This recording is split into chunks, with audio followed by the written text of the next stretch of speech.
భద్రాద్రి జిల్లా గోదావరి రెండవ వారధి నిర్మాణ వారధి పనులు వేగవంతంగా సాగుతున్నాయి. మొదటి వంతెనకి కాలపరిమితి పూర్తవడం, రెండవ వంతెన పనులు ముందుకు సాగకపోవడంతో మంత్రి తుమ్మల చొరవ చూపి పనులు వేగవంతం చేయించారు. రాబోయే శ్రీరామనవమి పండుగకు వంతెనను పూర్తి చేసి భక్తులకు రెండవ వారధిపై రాకపోకలు సాగే విధంగా చర్యలు తీసుకోవాలని అధికారులను ఆదేశించారు. ఇందుకు సంబంధించి మరింత సమాచారాన్ని మా భద్రాద్రి ప్రతినిధి శ్రీనివాస్ అందిస్తారు.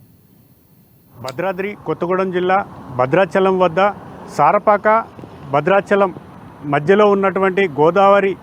నదిపైన 1955 సంవత్సరంలో ఆనాడు పడవలో భక్తులు రాముల వారిని దర్శించుకునేందుకు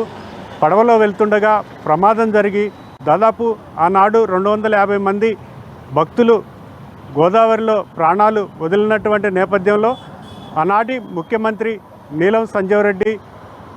వెంటనే గోదావరిపై వంతెన నిర్మాణానికి చర్యలు తీసుకున్నటువంటి నేపథ్యంలో ఆ వంతెన పైన ఆనాటి నుండి ఈనాటి వరకు కూడా అంటే దాదాపు 6 దశాబ్దాల వరకు నిర్విరామంగా భక్తులకు కావచ్చు, ఇతర రవాణా సౌకర్యానికి కావచ్చు సేవలు అందించినటువంటి గోదావరి వంతెన శిథిలావస్థకు వచ్చేటువంటి పరిస్థితులు ఉన్నటువంటి నేపథ్యంలో ఈ యొక్క 4 రాష్ట్రాలు ఛత్తీస్గఢ్, ఒరిస్సా, అలాగే ఆంధ్రప్రదేశ్, మధ్యప్రదేశ్ ఈ యొక్క 4 రాష్ట్రాలకు నిలయమైనటువంటి ఈ యొక్క భద్రాచలం మీదుగా వెళ్ళేటువంటి రాకపోకలకు ఏ విధమైన అంతరాయం కలగకుండా 2014లో సెంట్రల్ గవర్నమెంట్ కేంద్ర ప్రభుత్వం ఈ యొక్క భద్రాచలం వద్ద గోదావరి నదిపై రెండవ వంతెన నిర్మాణానికి అనుమతులు ఇచ్చినటువంటి నేపథ్యంలో నాటి నుండి ఈనాటి వరకు పనులలో వేగవంతం లేక ఈ యొక్క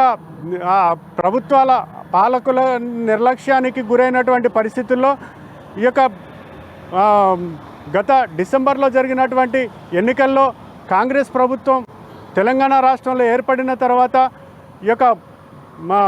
మంత్రివర్యులు తుమ్మల నాగేశ్వరరావు చొరవతోటి ఈ యొక్క భద్రాచలం వద్ద వంతెన నిర్మాణ పనులు ఎందుకు ఆగిపోయాయని చెప్పేసి వచ్చి పర్యవేక్షించి అధికారులను తక్షణమే శ్రీరామనవమి నాటికి భక్తులకు సేవలు అందించేలాగా ఈ యొక్క నిర్మాణ పనులు శరవేగంగా జరగాలని చెప్పేసి ఆదేశించిన నేపథ్యంలో ఈ యొక్క శ్రీరామనవమికి నూతన వంతెనపై నుండి రాకపోకలు నడిపేందుకు తీసుకుంటున్నటువంటి చర్యల్లో పనులు వేగవంతమయ్యాయి. ఈ యొక్క పనులు పూర్తి అయిన తర్వాత వెంటనే ప్రారంభోత్సవం కూడా చేసేందుకు ఏర్పాట్లు జరుగుతున్నటువంటి పరిస్థితి ఉంది. వీడియో జర్నలిస్ట్ గౌస్తో శ్రీనివాస్, భద్రాద్రి కొత్తగూడెం జిల్లా.